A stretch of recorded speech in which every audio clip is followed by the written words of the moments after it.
کیا معاملہ ہے کہ شیخ صاحب کیا اپنی تحقیق تخریج احادیث کے حوالے سے یا جو تعلیق تھی اس حوالے سے آپ حجت تھے یا نہیں ہیں، یا کیا معاملہ ہے؟ شیخ البانی رحمہ اللہ سے پیار، محبت، احترام اور ان کی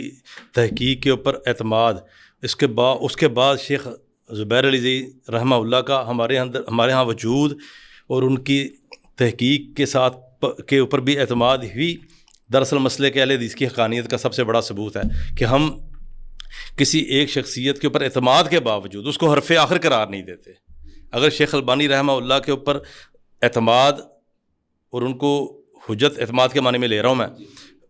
حجت سمجھتے ہوئے یا ان کے اوپر اعتماد کرتے ہوئے بھی شیخ زبیر علی زئی صاحب رحمہ اللہ کی تحقیق کو بھی دیکھا جاتا ہے، تو یہ تو بہترین یعنی کہ یہ تقلید کا جو طعنہ دیا جا رہا ہے نا سوشل میڈیا پہ، اہل حدیث شیخ البانی کی تقلید کرتے ہیں، یہ تقلید نہیں ہے، یہ اعتماد ہے۔ لیکن اس اعتماد میں بھی یہ احتمال رکھا جا سکتا ہے کہ شیخ البانی رحمہ اللہ کی تحقیق میں کسی جگہ پہ خطا بھی ہو سکتی ہے۔ یہ تو ہمارے مسلک کا امتیاز ہے کہ ہم شیخ البانی کا دفاع کر رہے ہیں، اور دفاع کرنے میں ہمیں تان بھی دیا جا رہا ہے کہ جی امام ابی حنیفہ رحمہ اللہ جو ہے ان کی تقلید کا ہمیں تانا دیتے ہیں آپ دوست، جبکہ خود آپ شیخ البانی کی تقلید کر رہے ہیں۔ بھائی ہم تقلید تو کر ہی نہیں رہے۔ میں نے کیا کہا کہ شیخ زبیر کا وجود بذات خود اس عدم تقلید کی نشانی ہے سب سے بڑی۔ اور میں آپ کو بتاتا ہوں، تفسیر ابن کثیر کا اردو ترجمہ